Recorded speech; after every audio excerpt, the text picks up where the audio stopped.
AB পার্টির প্রধান উপদেষ্টা পদ থেকে ব্যারিস্টার আব্দুর রাজ্জাক সাহেব পদত্যাগ করেছেন।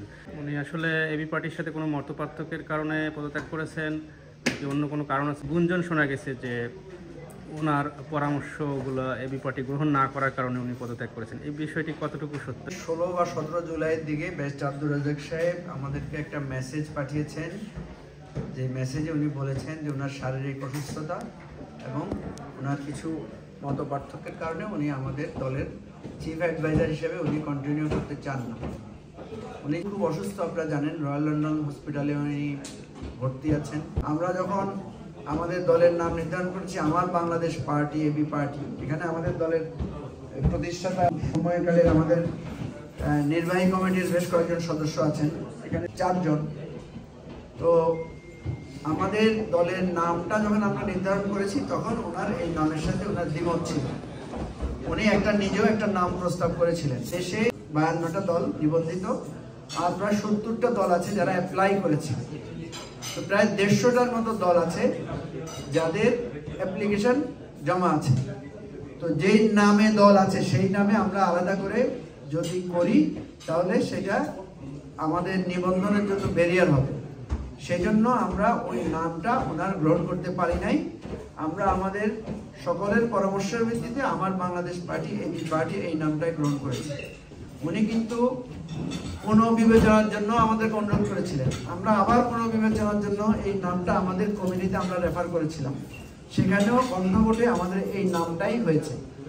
তো আমরা তখন বুঝতে পেরেছি যে এই জিনিসটা উনি হয়তো কিছুটা মনক্ষুণ্ণ হয়েছেন, যে ওনার কাছে আমাদের নামটা পছন্দ হয় না। সেটা একদম আমাদের দল যখন নতুনভাবে আমরা যখন ঘোষণা দিয়েছিলাম 2020 সালের বিষয়টা, এই ছাড়া ভিন্ন মতের আর স্পষ্ট কোনো বিষয় আমাদের কাছে ধরা পড়ে নাই। এবং যে কোনো বিষয়ে আমরা মনে করি যে দলের উপদেষ্টা থেকে শুরু করে দলের নেতৃবৃন্দের দ্বিমত করার, ভিন্নমত করার অবশ্যই অপশন আছে। এটা গণতান্ত্রিক দল হিসেবে আমরা ভিন্ন মত এটাকে আমরা অবশ্যই রেসপেক্ট করি।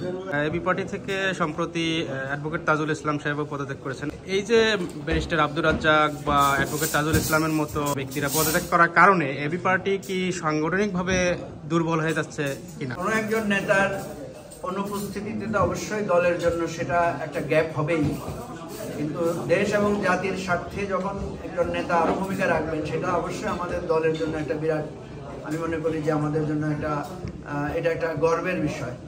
অ্যাডভোকেট তাজুল ইসলাম সাহেব, আপনি জানেন যে রাষ্ট্রের একটা গুরুত্বপূর্ণ দায়িত্বে উনি অধিষ্ঠিত হয়েছেন।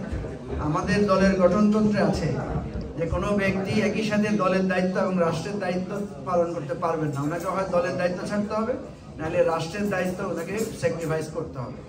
তাজুল ইসলাম সাহেবকে যখন রাষ্ট্রের পক্ষ থেকে প্রস্তাব করা হয়েছে যে উনি আন্তর্জাতিক অপরাধ ট্রাইব্যুনালের চিফ প্রসিকিউটর হিসেবে ওনাকে তারা প্রপোজ করছেন, উনি সেই আলোকে আমাদের কাছে রেজিগনেশন দিয়েছেন এবং এটা আমরা মনে করি এটা আমাদের জন্য অত্যন্ত আনন্দের। এবং আপনারা জানেন যে তাজুল ইসলাম সাহেবের এই অ্যাপয়েন্টমেন্টে সকল রাজনৈতিক দলের পক্ষ থেকেই একটা বিরাট সমর্থন ছিল, যেহেতু উনি একজন আন্তর্জাতিক অপরাধ আদালতের উনি একজন অভিজ্ঞ আইনজীবী ছিলেন এবং এর জন্য তাকে জীবনে ঝুঁকি নিতে হয়েছে। তাকে অ্যাবডাক্ট করা হয়েছিল, 3 দিন উনি নিখোঁজ ছিলেন। তো আমি মনে করি দলের কার্যক্রমে অবশ্যই এই সমস্ত নেতার অবদান বা তাদের কার্যক্রমের যে গ্যাপটা হবে, এটা আমাদের দলের গ্যাপটা অবশ্যই হবে।